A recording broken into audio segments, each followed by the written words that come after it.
think of it as the rough draft of the podcast world. This is the Newbie Writers Podcast with your hosts Damien, Boath and Catherine Bramkamp.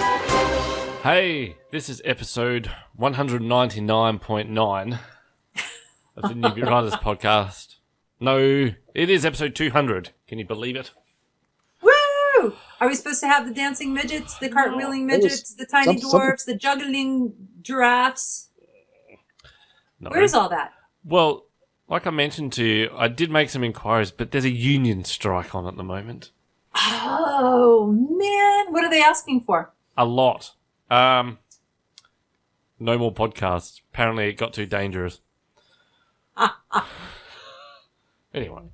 Probably best not to delve into that too much. No, because I'll get hate mail, and I don't really want... I like the midgets, and I don't want them angry.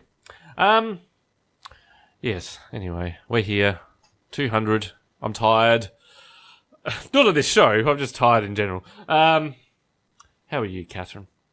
I'm actually pretty good, working on the draft for Future Sky, waiting around for our publisher to get, or the editors at my publisher to get me back the draft for Future Run so I can see what I'm supposed to fix and what I'm supposed to do. And I think waiting for the edits is worse than actually getting the edits, because you can't do anything except worry. So they're not just going to send it back with a word at the top, train wreck, try again. Even that's feedback, right? Oh, well, So usually it's like a lot of little things like, the Oxford comma isn't here. We don't start a sentence with and. You don't want to do this. And I just go through and say, hey, it's fine with me. Let's just, yes, accept. Well, yeah, and, I was talking to you about that pre-show with our book, which I'll go into in a minute, but we have a guest on who's sitting there very patiently. We have Jeff Michaels on. Hello. Hello. How are you, Damien? How are you, Catherine? I'm very good. Thank you. Thanks for coming on with us. So It's a pleasure. Thanks for having me. You can weigh in on the waiting for edits thing. I was saying to Catherine with ours, I've been going through it, and I noticed when you're just sort of madly typing, you don't really care too much about things. There's an indent there, there's a starting and end there. But when you start going back through it, what a painful exercise. Oh. God. That's called creation of the first draft. You start with the puke on the page concepts, right? Where it doesn't matter what it looks like. My technique is everything is one paragraph. Whatever the paragraph started at the beginning, and then I just type until I'm tired, and then I go back and start to do indents and things like that. But yeah, it can be, because what happens then is you say, really? I thought that was a good sentence. Yeah. And then, because while you're in the moment, you feel like you're just brilliant, and especially if you're in flow, especially if you're just really in the creative moment. And then all of a sudden you go back, and that's when the self-doubt starts. Oh, am I a horrible writer? Yeah, I was drinking that day. Well, they say that write your first draft drunk and edit sober. Right. Oh, well, that's my mistake. There you go. See, we should have had you sober for both pieces of our book, but it'll be fine. I'll look at it sober as well. Yeah, well, this was what was annoying me. I knew mentally I had stopped at, I think it was page 200, and I thought, well, I've only got about 60 or 70 pages left just to tidy some things up. That word should be bold as a heading, that sort of thing, and. I started at the start this morning and just went through and just made sure. And I got to page 45 and went, oh, I missed that bit. Oh, I missed that one too. And how come because there's some dot points in one chapter, and all the dot points are perfectly aligned except for one that had 2 tab indents, and it was like in the middle of the page. Okay, that looks bizarre. How did I miss that one last time? Delete. Yeah, delete. So, I don't know. And I just know that I've sent it to you now, that you're going to then read it and go, well, you missed out half of this in the first chapter alone. So. No, you see, and I'll go through, and I've already posted some blogs based on the book and rewrote the section in the book to make the blog sound better. So then I'll take the blog and put it back in the book. So I'm doing the same kind of thing. It can be endless. Jeff, do you find that you get into that endless loop when you're editing? You can get stuck in it. I'm pretty fortunate. My partner and wife is brilliant, and so I write until I'm satisfied with it, and then she looks at it and tells me why I shouldn't be satisfied. And I do. and and what she does, like I say, I'm very fortunate because she's very technically proficient at editing. And so she goes through and does a lot of the changes and word changes and things like that. But she also knows my voice, and she's also kind of part of the process. She's my very first audience, so I write for her almost before I write for myself. And then, because she gets it, she's there. I can bounce ideas off of her, story ideas, plot twists, things like that. And there's a lot that I don't tell her that's going to happen in the story because I do want her to be surprised. I want that reaction. But so I'm very fortunate in that way that I've got a good. We're a good team in that regard. So. Do you ever have those awkward conversations when you go out? You might say, "Oh, come on, let's go out for dinner or lunch," and you're sitting there at a fairly crowded cafe or restaurant. You just sit there and go, "I've been thinking about some things," and your wife will say, "Oh, what's that?" You go, "I might kill one of them." Yeah. Yeah. You have the table next to you. And she says very calmly, "Oh, I don't know, honey. That doesn't seem to be a good idea." Just torture them for a while. Yeah. Right. Get your waitress saying, pull out their nails. That should work. Let's try that. Very reasonable conversation. I've been overheard when I'm touring around something, and I was in a winery, and I'm looking at the huge vats, and I have a scene in one of my books where someone dies by drowning in one of the stainless tanks, and drowned in a Pinot Grigio. And every time I look at them, I say, "Wow, you really could like totally drown in that, couldn't you?" And I say it out loud, and my kid will be standing next to me saying, "God, I hate going into these things with you." Okay, but now, Catherine, I have to make a suggestion. Instead of Grigio, why not Noir?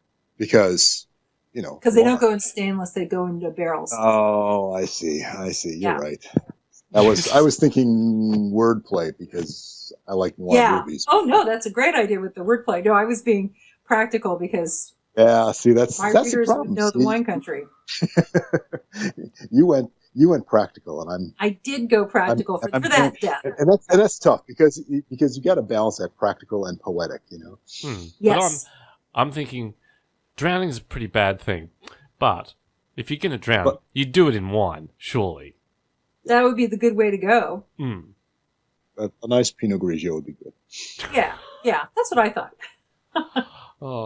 Okay. So then if you accidentally slip into, I don't know, Sauvignon Blanc barrel. No, that's a horrible way to die. And you're just screaming, going, "No, it's too tart." My God.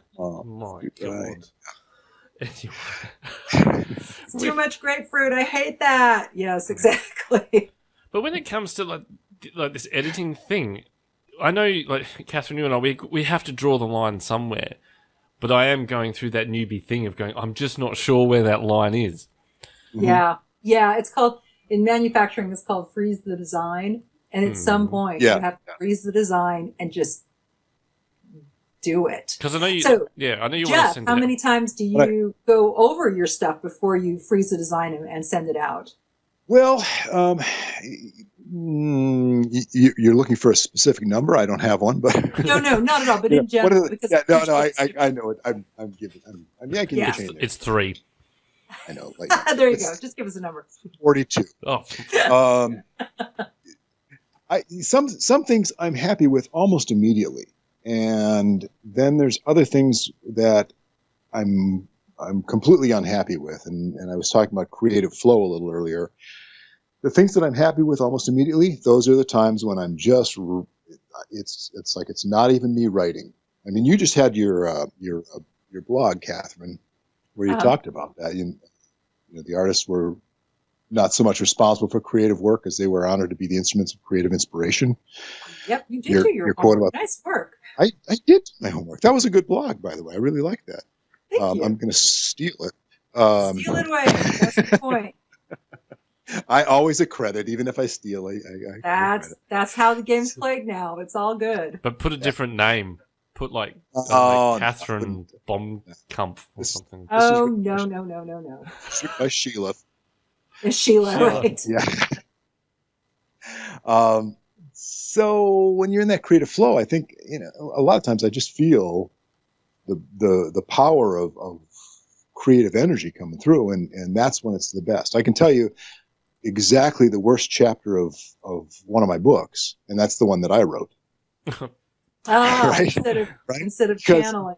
Sure, instead of channeling it through, and all of a sudden I saw a gap and I needed to explain some things, and then I created this artificial situation where these characters had to sit down and talk and blah blah blah blah blah, and nobody really notices it, except that it does sort of slow down right there. And every single beta reader I had said, "Yeah, it slows down a little right there, but I can see why you had to do that."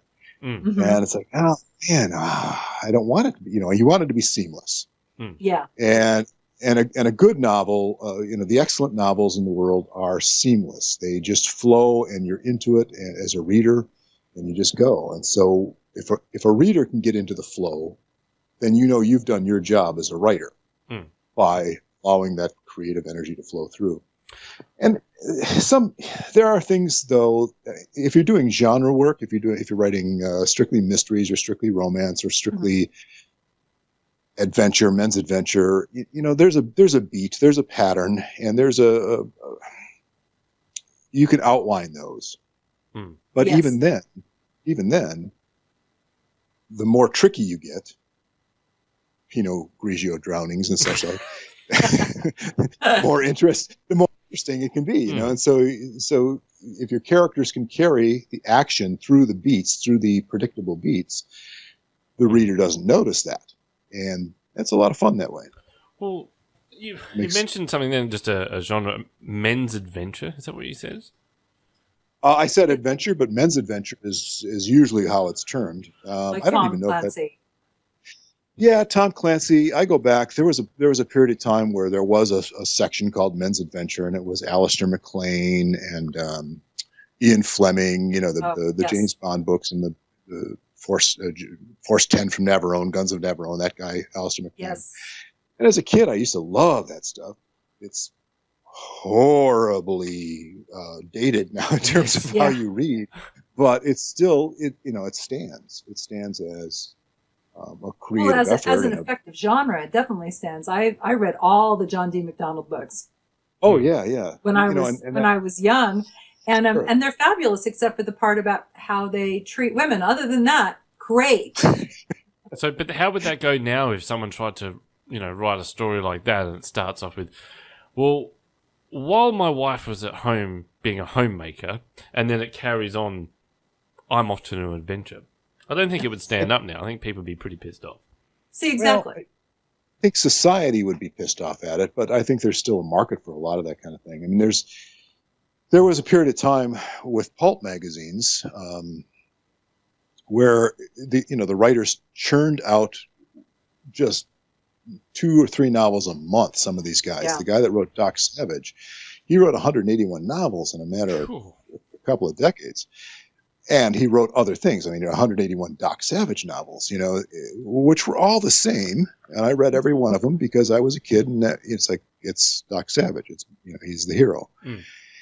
But I think that what people wanted then was a cheap read, and the novels were short and brief, and everybody knew what to expect. They were the television episodes of the day.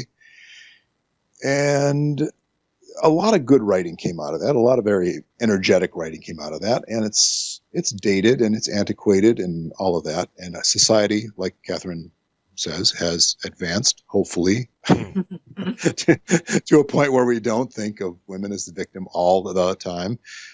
Exactly. Or the prize or whatever. But we've got Kindle now, and the age of pulp has sort of returned. And I think that the niche market that, if you ever see a picture of a newsstand, the old black and white pictures of newsstands back in the 30s and the early 40s, they were just chock full of magazines. I mean, you had your pick of hundreds of different titles, and each one of those magazines had several novels or novellas in them.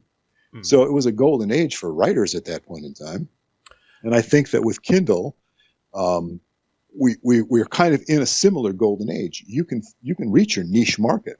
You have to market it to yourself, but if somebody wants to write a men's adventure magazine where his wife is Susie the homemaker, yeah, go for it, because someone's going to buy that.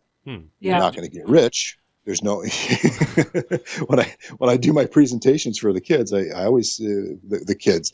By the kids, I mean anybody that's new to writing and thinks that they've got a best-selling idea, but hasn't actually written anything yet. Yes, those. Yes, we know those. Yeah, hello.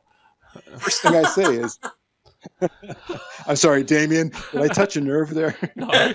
What? I'm heartless. No, but could you imagine? But I just always say there's no limos. You're not going to get that big advance. You don't get it because Stephen King doesn't get it anymore. Yeah. And right. And there's more. One of my pat phrases is there are more people making money off of writers than writers making money. Of course. So fringe benefits. As soon as you can accept that you're that this is a job and there's easier ways to make money, then go for it. Then write and sit down and do your due diligence as to where the money's going to come from or not, and write. But like I say, Kindle has opened up kind of a golden age for writers. Do you think there's a place for women's adventure, or do you reckon that'd be like a first chapter of just them packing? That's the romance. Romance is huge on Kindle, and those writers are cranking out 10 books a year, 12 books a year, and they're making money. You're right. You're absolutely right, Jeff. It's an enormous market, and it's one that doesn't show any signs of slowing. So if you can do a romance or an adventure, and really just crank them out like some of my clients have been able to do, you can do quite well. But it also takes a lot of interaction on social media and basically a lot of work. It's these very successful writers are working 8-9 hour days. Sure, just flat out. Yeah, but one of my editors, Laura Taylor, had been a very successful romance writer back in the 80s, and she has recently taken her body of work and re-edited it so that people, she shipped to the a lot of stories written then don't work today because cell phones. Yeah. I'm trapped in the woods and I have no way of communicating with somebody. Well, why don't you just use your cell phone? Right. So you understand what's going on there. Laura just rewrote a lot of her novels and is updating them and has put them on Kindle and Kobe or Moby or whatever. All of the electronic things. And I mean, she is everywhere. She's in China. She's huge. And all of a sudden she's like a best-selling author again. Strictly. That's awesome.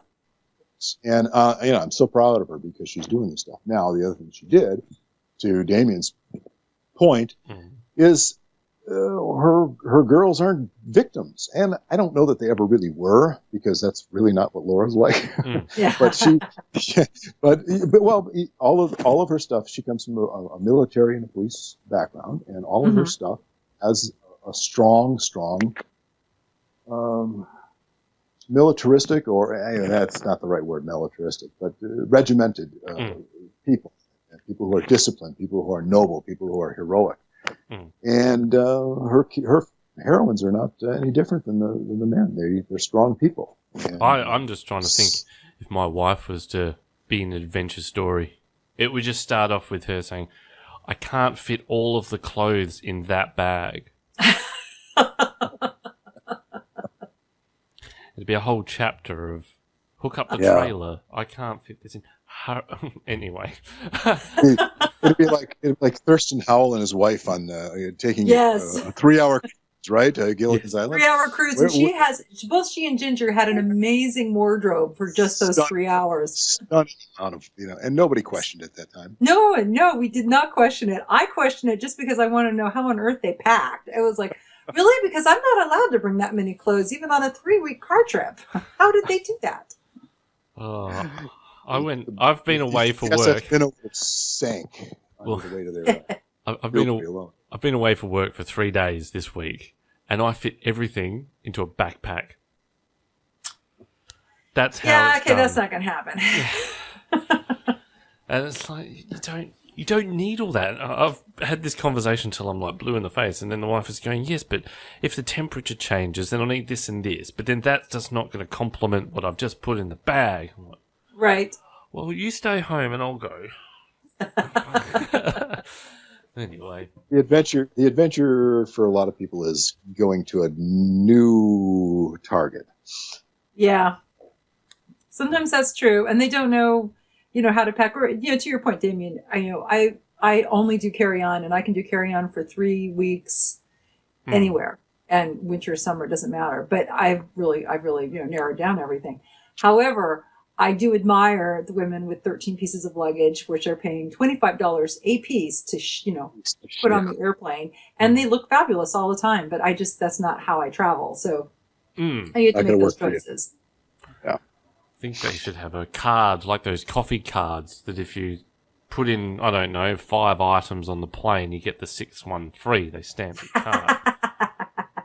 I'd have a lot of free Believe items. me, that's not how flying goes down right now. Oh, God. Anyway. You might want to change that phrase, though, Catherine. That's not how flying goes down. That's true. Okay. I don't say it out loud when I'm in line bitching about TSA. Yeah. It wouldn't be good if you're standing going, man, I just want a bomb to go off to hurry up. Right. See how the world has changed, though, because it used to be we had episodes of the FBI, and they were the heroes. There's not going to be a TV show about the TSA with Ephraim Zimbalist Jr. Right? Because we don't like those guys, and why? They're doing a tough job, and is it necessary? See, the problem is we don't believe it's necessary. Yeah. And I mean, the society doesn't believe it's necessary. Well, we see the gaps in logic in that. We don't mind gaps in logic in our stories. Star Wars and Force Awakens. But in real life, when they take away your bottle of liquid and say we can't let this on the plane because we think it's a bomb, and they throw it in the wastebasket at their feet, well, right? That's a gap in logic, and we don't get it. And yet you say, but you just threw that. You think it's a bomb, and you're not going to remove it. You're not going to get a bomb removal squad in here, and then they say, please step off the line and into this private booth. So we just shut up. Doomed. Right. So now you're never going to get on that plane. Now you're never going to get on your plane. Yeah, and that's how we look at it. Is like, we want to get on our darn planes, so we're going to put up with this total theater, and we're going to all pretend that it's doing something when, of course, we all know it's not. See, but they're a bit looser here. We've got those sorts of rules and stuff, but you go through the airports. Maybe it's an Australian attitude thing. But, I work at the airport a fair bit, and you walk through security, and they shove that sign in your face, and they're like, you've been randomly selected as to have a bomb test, and they get that little stick thing out. And right. The last time I said, you guys are so random. You picked me every time, and I've been here every day. And then they put the little cartridge in, and I usually stand there and I say, so what's my sweat level today? They usually sort of chuckle and like, get in. But yeah, I just think if I was to step into that role, if I went overseas, I don't know, I'd probably have some very angry man with snapping a glove on very quickly. Yes. You got to be careful because they can get even. Well, depends. Yeah. Where's your gloves? Are they optional? Yeah.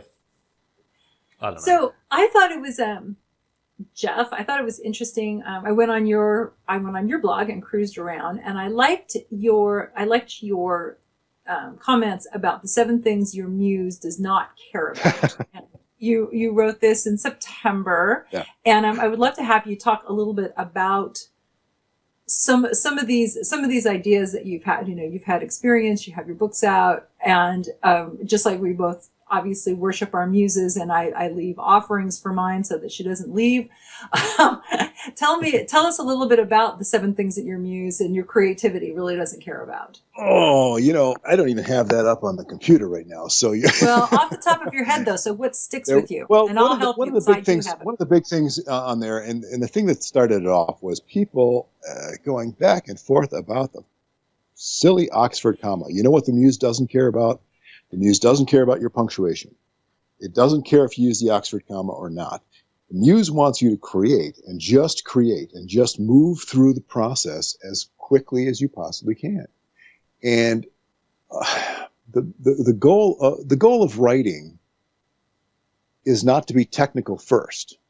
Mm-hmm. The goal of writing is to be creative first. Does that make sense? Yeah. Of course. So when you're in that moment of creativity, if you have to stop and think, should I use a colon or a semicolon? Yeah. You're out of it. You're at that moment in time. You're done. And isn't that the editor's job, really? I mean, I don't know if I'm writing. I just think, oh God, I don't care if it's a colon, full stop, bloody space for all I care.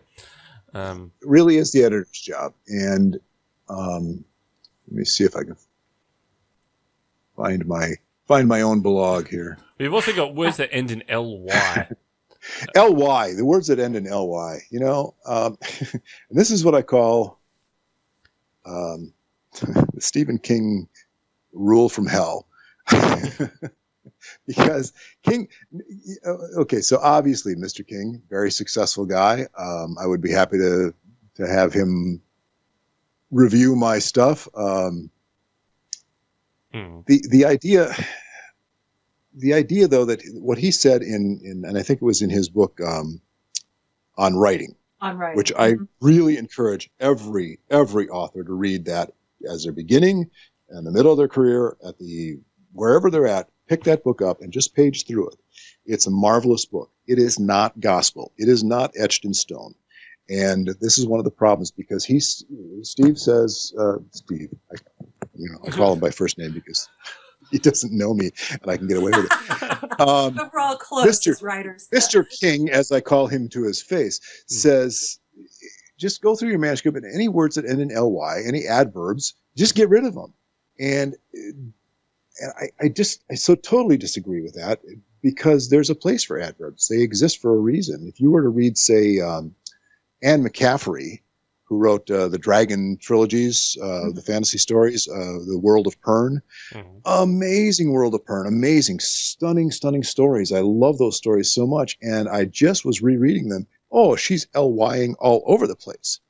And now the problem that I have is because Mr. King, Steve, says don't use ly, now I'm reading her work in this really hypercritical way, and I'm thinking that there's something wrong with her using those words, except there's not.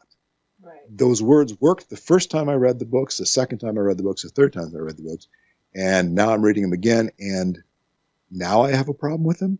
What happened? You see, someone instituted a rule in my head, and now I think about that. So it's just another one of those things. If you use too many adverbs, you can get them out. You can. That's what editing is all about. But when you're in the flow, the muse doesn't care if there's an ly in the word or not. And so it's keep going. Yeah, I think you're right. I also think that there is no absolutes when it comes to grammar and sentence construction. So one of the challenges that new writers have is that you have a wealth of instructive books, telling you, do this, don't do that, do this, don't do that. And of course they contradict each other because English is a contradictory language, essentially. And the challenge is you have all these rules, and then you go turn and you read a James Joyce sentence or a Faulknerian sentence, and you realize that, they did these amazing things with ly and semicolons and no full stops for pages. And you say, well, no, wait a minute. We just read all of these manuals, and yet here are these brilliant writers who broke every rule that we just tried to internalize. So I usually tell my students, don't internalize anything. Don't waste your bandwidth. Right. Does your sentence make sense? Is it conveying what you need? And maybe it is conveying it with some more adverbs. Maybe you do need to modify a couple of verbs as you go along. So I agree with you, and I think that sometimes King's work is a little too simplistic, a little too almost bullet point. I'm not a fan of his fiction, but I do love his book on writing. I think that's probably one of the best things he's ever written. Exactly. I agree with you. I'm not a big fan, but I'm clearly in the minority, right? I'm not that big a fan either. However, those short sentences are easy to read. Dan Brown's another one, where they make these, they make very short sentences, faster to read, consume. That goes back to our Pulp Fiction, right? Where it's really fast and easy. Okay, that is popular because it's easy. That's just like television is easy. And that's okay if that's how you write and you're successful with it. But it doesn't mean that you get to make up rules based on how you create your sentences. Sure. Sure. We've also, what works for one writer is not the rule. It just works for that. And I'm very quick to point that out to all of my students because they want to copy what's successful, and that's don't copy J.K. Rowling because you're not. Yeah, exactly. And don't copy Steve King, and don't copy Danielle Steele, and don't copy those people that are successful. Write your own stuff. Danielle Steele doesn't write like Stephen King, and yet the success level is quite similar, right? Tom Clancy and Dan Brown write completely different, and yet they're in a similar mode of thriller. So, what's your passion? What do you want to write? For me, it's always the character's story. And if I come up with a character, one of my book, Tasa's Path, was written originally as the anti-Harry Potter. Not that I didn't like Harry Potter. I really did. It's a pretty brilliant work. The body of work that Rowling has produced over 15 years, 16 years. Yeah. Pretty stunning and changed literature dramatically. Changed the dialogue between books and film as well. So I can go on about J.K. Rowling, but this is my interview, so I'm going to stop talking about her. She back does to you. enough. Let's bring it back to you. So I wanted the problem that I had was the first Potter book was really, really good and fun and light, and the kids were good, and they had a good time, and they were learning magic at this magical school, and it was a lot of fun. The second book was pretty good, and it got a little dark at the end. And it's like, okay, well, you need conflict and all that. The third book got darker, and the fourth book started dark and wasn't getting any brighter at all. Now, it was depressing the heck out of me to read these books, despite the fact that I was enjoying them. And I thought, couldn't we just have a book where all the people get along and nothing bad happens? And so I thought, well, what would, because I come from a lot of different backgrounds. Most people have past lives that, take centuries and they have to be reincarnated. I just keep adding a different life to this one because why not? Like a vampire. I'm a Gemini. I can be many people. But one of my more recent spiritual pursuits, and by more recent I mean 2 decades ago, was Druidism. And I thought, earth-based religions and things like that. And I thought, well, what would a school like that be like? How would these people learn these things? Because it wouldn't be a school like we have, where you go to classes and Rowling set up classes and things like that, which again was a brilliant reimagining of what we already have.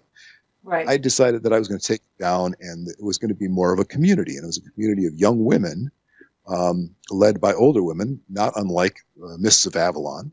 Okay.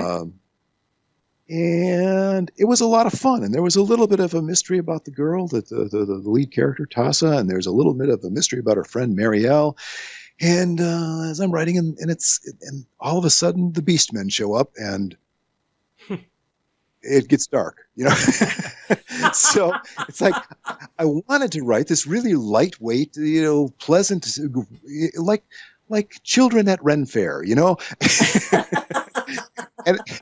and it was a children at Ren Fair, and then terrorist attack. Ren Fair goes bad after everybody's had too much mead at the very end of the day.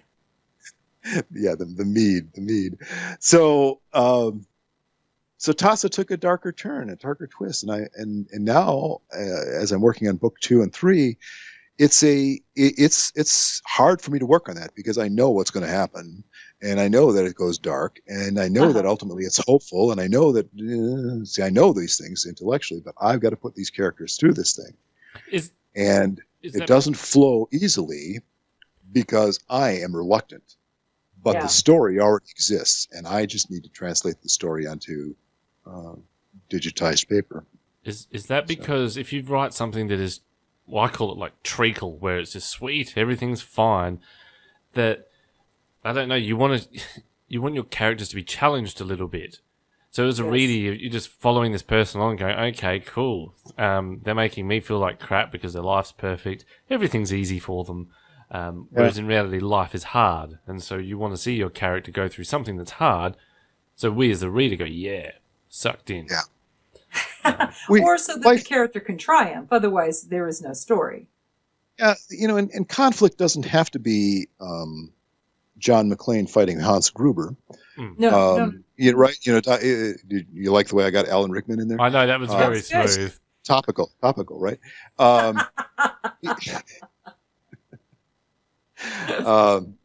We want to see our characters succeed above and beyond something. That was why the original Star Wars trilogy was so good, because the characters succeeded against all odds. Doesn't make a lot of sense. Star Wars was never about making sense. It was about heroic activity and spectacle. Right. That's why the prequel trilogy didn't work, because nothing made sense heroically. There was no heroic actions going on. There was just all this perpetual reaction to nonsensical action.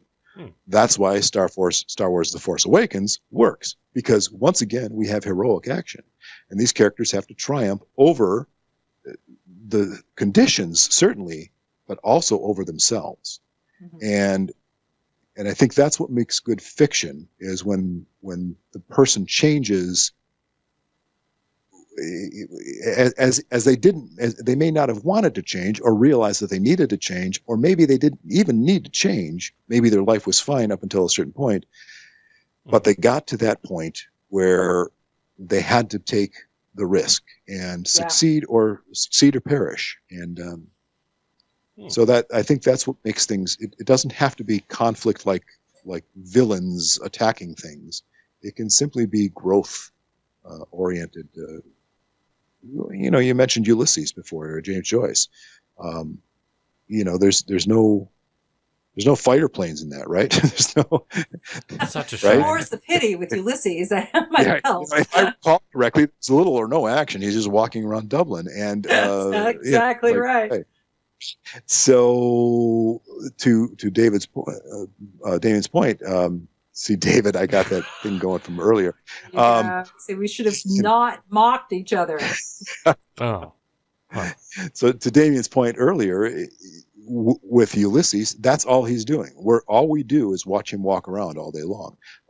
Tristram Shandy is a little bit like that too. We see the character is just kind of moving through life, and Tristram Shandy is born, and it's a long way to go to get him to, I don't know, age 4 or something like that. And then Lawrence Stern didn't write anymore after that. So it's a good concept, but does the execution hold true? Well, we remember the book more for the concept and less for, wasn't this a good book? Right. Or we remember it because we were assigned the book. Yeah. Here, this is your MFA program, and read this old crap that doesn't have any relevance to the modern day. Right. So, and don't get me started on MFAs, because academically, what we have to learn academically is what worked in the past. And so in order for academic procedure to validate itself, it's got to prop itself up as relevant by using what was relevant 10, 15 years ago. And so MFAs, by nature, did not change rapidly. Now, we live in a wonderful world where we can do classes online, everything is so meta. You know, Yes. we look at everything and, oh yes, I get the inside joke, and we don't laugh because we're meta, because it's meta. And I don't know if that's good or bad. We learn faster and we adapt quicker to trends and changes, but then we also have a slow lead time. So anybody that's writing vampire romances right now, they're out, you know, because it's boring and dull now. It's over. It- It's over. You have to find the next thing, and that's I'm sure you've been at conferences too, where the agents are sometimes a little ahead, and they'll say, "Okay, I'm looking for XYZ," and then these poor authors are saying, "Well, but wait, I have a vampire romance," and they're just like, "I'm sorry, you got anything with zombie elves? Because zombie elves are super hot. Try what do you have?" And by the time you hear that zombie elves are super hot, that's over. So I think it's difficult to chase. And that's the thing that that's what I tell students is like, don't chase the latest, greatest, just write your story. And then when it's done, go ahead and find that tribe who will appreciate what you created, because you can't, if you chase what's trendy, you're going to be doomed for your entire career. It's going to be very frustrating.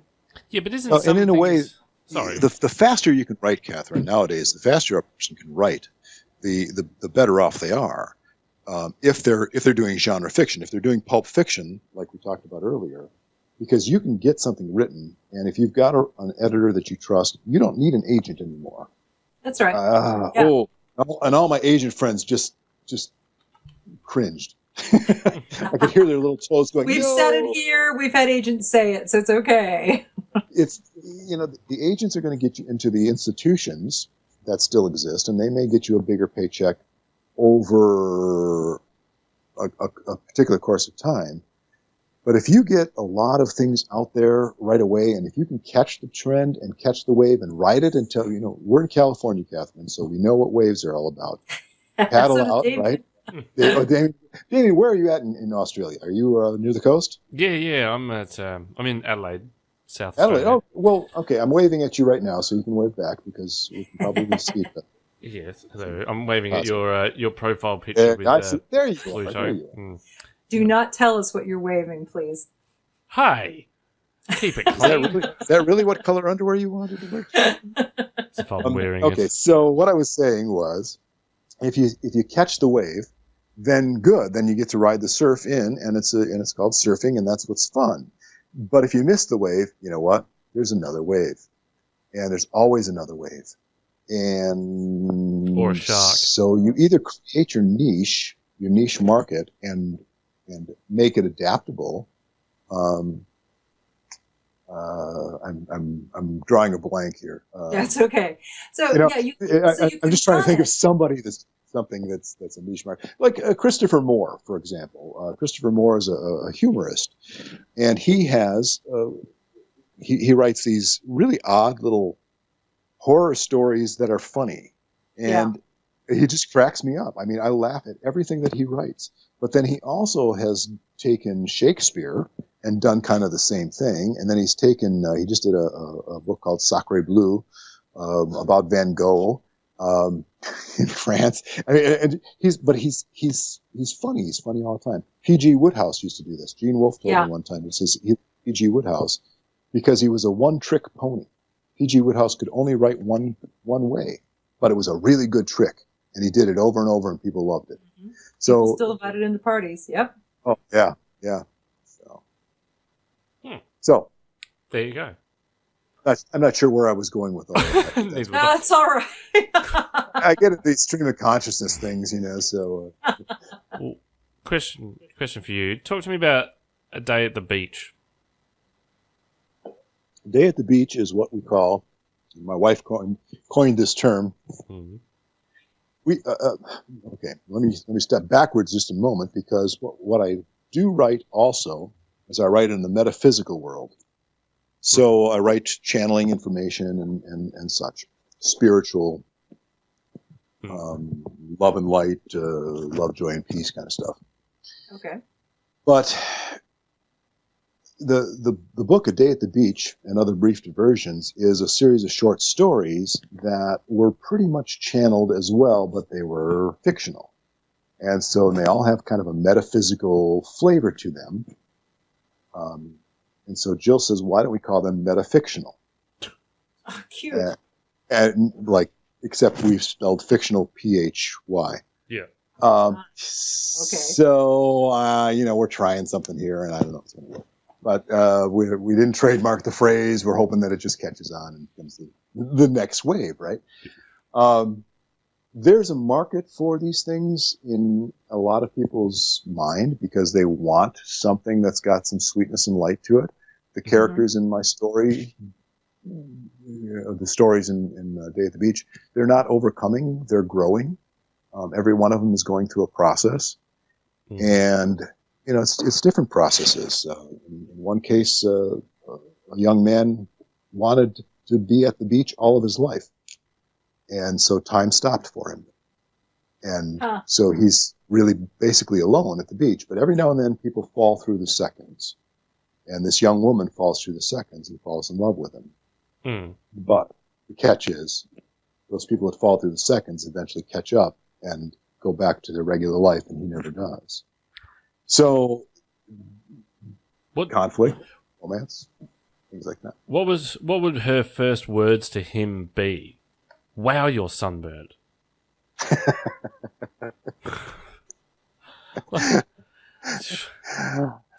Actually, let me see what her. That's a really good question, Damien. It's been a while since I've looked at that story. What were her first words? Yeah. Because it's good to because be what happens is she steps out of her shoes. She steps out of her clothes. Oh. She's phasing. So, yeah. Alice walked 3 steps before she realized that she had stepped completely out of her shoes. She turned and walked back to them before she became aware that her T-shirt had likewise left her body. Right. So that's the first paragraph. There's a beach near me that does that. People voluntarily do it, and all the ugly people go and do that. I don't know why. And did you notice the people who really shouldn't be naked are the ones who get naked first? What is that? Yeah. Oh. The hairy big guys with the wet red Speedos. Yeah, that's them. That explains why I'm always the one that's only naked. I don't know. My God. Anyway. So, yes. Now, where can people find your books? Amazon. Yeah, that's easy. That's it. There's a wisdom that circulates that you get things going on Barnes & Noble and every place you can possibly get them. I'm just not that energetic, guys. Amazon does kind of cover it. I'm essentially kind of a lazy person, in that regard. I'm very difficult on myself because I don't market easily.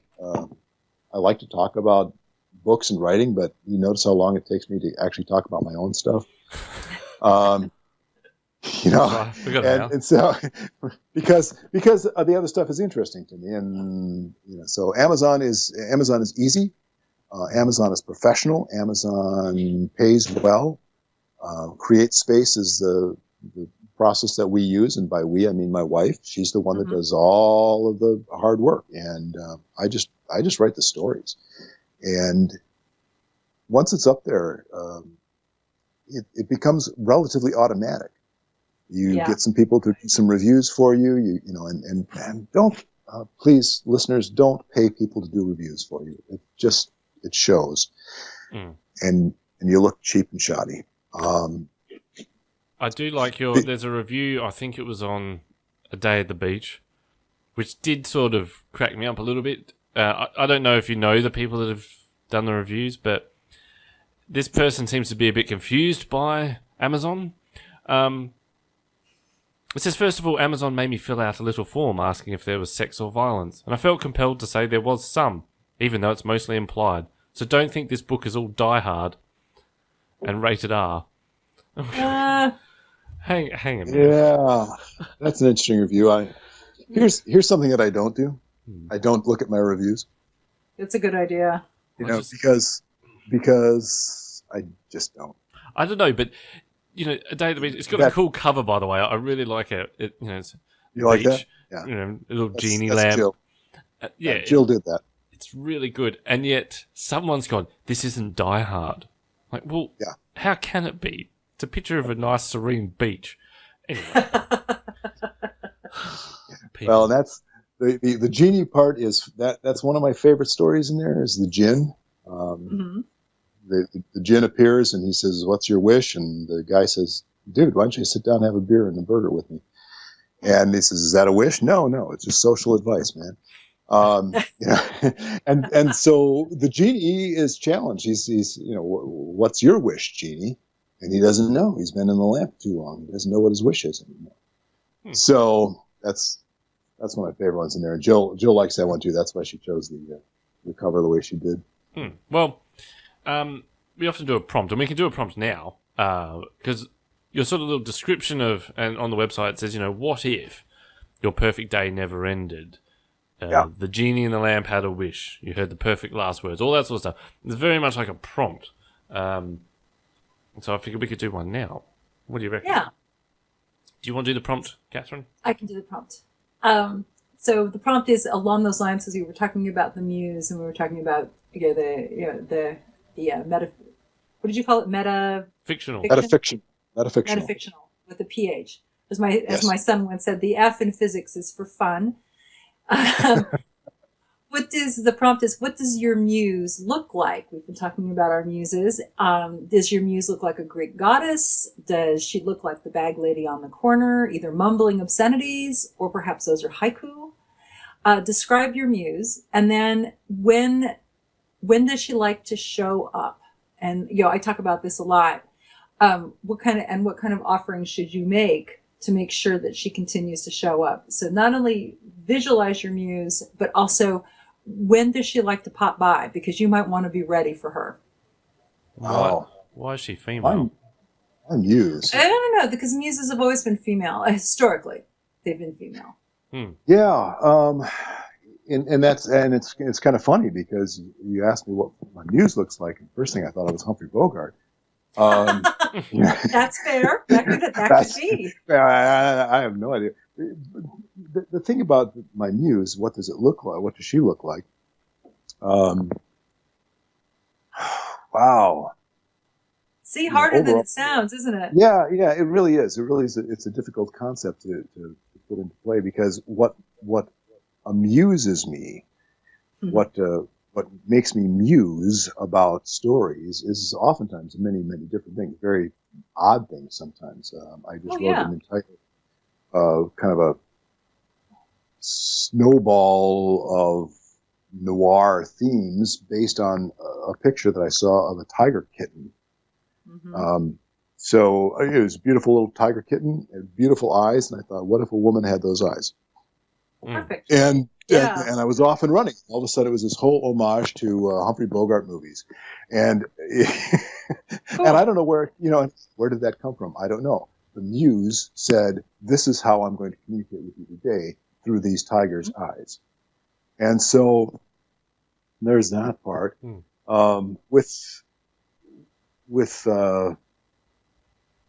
With the Tasa books, again, it was the muse was sort of a reactionary muse. They said, why should things be so dark? And so why don't we light things up? You were having more fun when things were lighter in Harry Potter, so you write a lighter book than that. And I did. But the muse says, ha, ha, ha, ha, ha. Beast men. And so they show up. And fortunately, somewhere in the book, Tasa was prepared. She had been given a sword. So, that wasn't the book that I started to write, but the muse says, this is what we want to tell. This is the story. And there's a reason for this. People have to be prepared. They have to look at the world in a different way nowadays. So this is why we're telling the story this way. Would you be worried if your muse was, I don't know, a creepy man in a van? Like, hey, Damien, get in the imagination van. We're going for a ride. As a part-time editor and as somebody who does reading critiques at some of the conferences, some of those writers out there have that muse. They've got the. And it it takes you about 3 paragraphs to go, you know what, I'm not reading anymore. Yeah. I'm not the guy. Ugh. I'm not the Anyway. Yeah, sometimes the muse leaves you, but I think if you court the muse and listen and allow you allow the story to take you, just like you said, you start writing the story, you have an idea in your head, and then suddenly it is not in your control anymore, and all you can do is just follow along with where it goes. I've going one of my books right now where I'm like, where did that come from? And instead of trying to shoehorn it and try to explain whatever this piece was, I'm just going to let it happen. And maybe by the time I'm done with the book, it'll answer itself. So you have to have some confidence too, some faith. Yeah. Well, and that's my surfing analogy is that way, because you have to be confident enough, first of all, that you can get out from underneath the wave if you have a wipeout. But the confidence of maintaining your balance while you're writing these things, because the muse isn't going to give you an easy ride. If the muse is giving you an easy ride, then you're writing genre fiction, and you know what? And that's not true. That was really an unfair statement. Genre fiction can be very, very easy and very stereotypical and boring to people who are more about literature, more about word use and things like that. But for people who want just a romance, I mean, Harlequin romances went for decades. They still are. Yeah, and it's the same stories over and over, but people love them. People love it. It's an escape. So, and that's okay. Yeah, to your, I have an answer to the muse question. Mm-hmm. It's coming to me. I've got a tortured sentence to do yet. I'm not all that smart, guys. So give me a couple minutes when you ask me a question. All right, we'll do a tortured sentence while you figure out what your muse looks like. For the signal to get to the brain, right? The easy question, what does my muse look like, would be, the muse looks like my partner Jill, because, like I said earlier, I write for her. I write for her all the time, and that's important to me, to have a specific person as an audience, to know that this person exists. Yeah, so it's your avatar. Right. So even if nobody ever buys the books, she thinks that the books are good, and that's almost good enough. I'd like to make a profit on these things, but the appreciation at home is good. She's in the room, isn't she? Oh, she's not. She actually she says, "No, you're on your own on this one, pal." Oh. So I'm thinking you're racking up the brownie points, something chronic. Yeah, well, cash them in. Anyway. Are you married, Damien? Yep. Might as well. Should we do a tortured sentence? Yes. Next time, don't put the wrong emphasis on the right syllable. Tortured sentences. So that was my muse. Get in the van. Get in the van. So this is this torture sentence is courtesy of Jonathan Swift, my favorite writer to completely confuse my students. All right, you ready? Yes. The author's main claim was a proposal to his country with an economic solution to lower or end their streets of begging mothers whom lacked work to support their children with adequate food and clothing. Their work would be to sell the infant children to the wealthy as a delicacy. I like the podgy ones. What? It's so fun. I keep assigning it because I just love what comes out of their poor addled brains. Yeah. That's just... Yeah, so someone's taken from that going, so the wealthy ate the children. Yes, they did. At least in this essay. That essay, yeah. Wow. So how do you mark that? Try again. You don't. You say, that was like a really good attempt. Let me tell you what he was really saying. yeah, there was no children eating in it. Oh. Well, they were definitely eating children. They were swapping recipes with the Americans. We were having a lovely time. Swift had a great time with that work. It didn't have the effect he was going for, but it's a great essay. It's almost a perfect essay. Right. Swift was going for effect, and he wasn't necessarily involved. He didn't care so much about the result. He just wanted something to happen. Yeah, and it didn't, unfortunately. No one really paid attention to him. He was trying to really go overboard, and his metaphor about the rich eating the poor apparently was lost. Yeah. No one was listening. Not unlike H.G. Wells in Time Machine. Nobody knows that the Morlock. You don't realize the Morlock were eating Eloy. Mm-hmm. So you can, but it stands now. So sometimes something you write or will not necessarily be popular right this second, but it may outlast you. And of course, a lot of what we write, a lot of reasons we write is so that we live forever. Yeah. It may still work. You just aren't going to know until you can't know. Right. So you're reincarnated somewhere down the line. Exactly. And they say, I recognize this. Did I write this? It sounds familiar. I don't know the end. How is that possible? All right. Should we do a word of the week? Oh. Yes. All right. So you got this from a word a day from Annie Gard. So this word is invective, and I like the meaning of this. Thanks. You're welcome. So invective means an insulting or abusive criticism or expression. That's my middle name. I thought of you. It's an anniversary gift. Ah, thanks. I didn't get you anything. Couldn't be bothered. That's okay. So yes. Did you guys want me to leave the room? No, that's all right. We've had 200 shows to air our grievances. We've got a couple of hundred more to go. That's what they should do. They should do like the marriage counselling podcast. Just have a couple on who hates each other. That'd stop it. Wasn't that Dr. Phil? Yeah, that was. He had him on television. Yeah. That was more fun because you can actually see the people and you went, she married him? Yeah. Yeah. Anyway, my brother used to watch that. I don't know what was wrong with him. He'd come home from like study or whatever and he'd just be sitting there and I'd hear Dr. Phil going, put some clothes on, you whore. And he's like sitting there eating noodles. I'm like, wow. Yeah. This is not moving forward, Simon. Anyway. No. I don't think we can call this progress. This is not. Anyway. So, Jeff, now, you've given a shout out to your wife, so you got a brownie point for that, but is there anyone else you want to give a shout out to?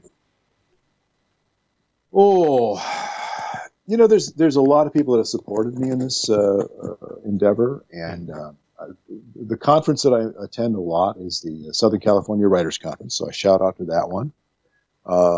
Matt Palomari, I already mentioned Laura Taylor. Good friends, good writing companions. And I recommend that people find a community. New writers find a community, people of like mind, not necessarily people who are writing the same things that you are.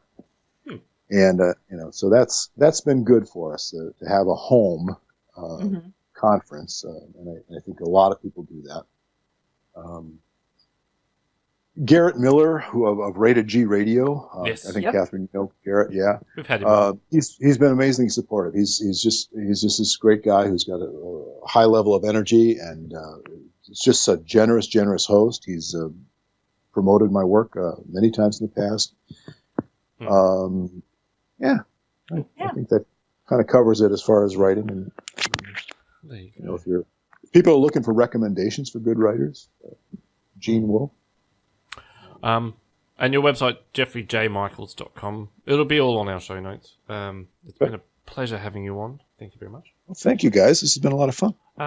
Thank you. Thanks for coming on our 200th episode. Oh, my God. Is there anyone you give a shout out to? Maybe the 100 guests we've had on between 100 and 200?